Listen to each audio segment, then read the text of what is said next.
ज्या पद्धतीने बिघडलं जातंय किंवा बिघडवलं जातंय ते पाहता भविष्यामध्ये सर्वच राजकीय पक्षांनी या विषयावर संयम पाळणं गरजेचं आहे.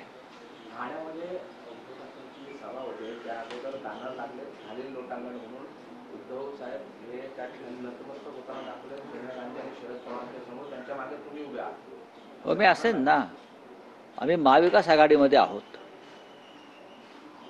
महाराष्ट्राच्या मुख्यमंत्री पदावर ज्यांना बसवलेलं आहे सध्या ते लोटांगण घालूनच बसवलेलं आहे ना. ते लोटांगण वीरच आहेत ना. आतापर्यंत गेल्या 60 वर्षात सगळे मुख्यमंत्री म्हणून दिल्लीला गेले नसले तेवढ्या हे एक मुख्यमंत्री गेलेत लोटांगण घालायला.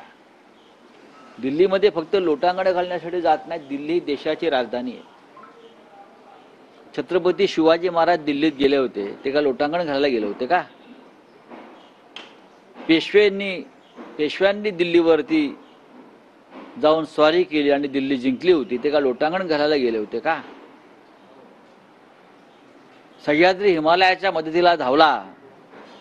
आम्ही यशवंतरावांचा उल्लेख करतो. तो लोटांगण घालायला गेला होता का?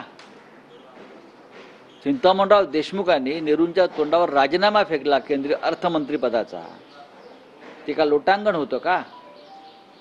हिंदुहृदय सम्राट बाळासाहेब ठाकरे असतील, उद्धव ठाकरे असतील, यांनी दिल्लीशी जी झुंज दिली मोदी शहांच्या जुलमी कारभाराशी, त्या मोगलाईशी, त्याला लोटांगण म्हणता येणार नाही. त्याला स्वाभिमान म्हणतात.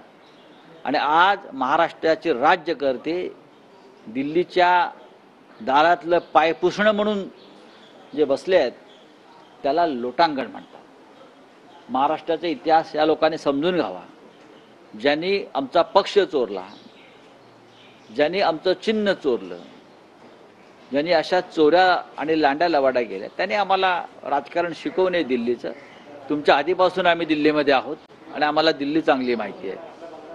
आणि त्या सोनिया गांधींच्या पाठिंब्यावरच्या सरकारमध्ये आपणही मंत्री होतात महाशय, हे लक्षात घ्या.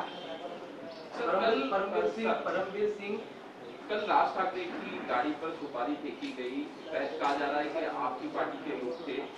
क्या हमारे पार्टी के लोग शायद उसमें हो सकते हैं, लेकिन वो कोई पार्टी का आंदोलन नहीं था.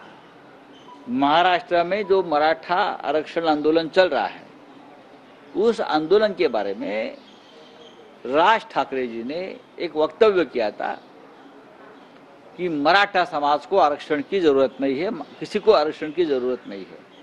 उसके बाद लोगों में गुस्सा है. तो किसी भी ये पार्टी का आंदोलन नहीं था. सभी पार्टी के मराठा कार्यकर्ता एक साथ आकर आंदोलन किया था, निषेध किया था. हम इतना ही कह सकता है यह हमारे पार्टी का आंदोलन नहीं था. सर, उनकी तरफ से कहा जा रहा है कि अब आपके भी दौरे होंगे.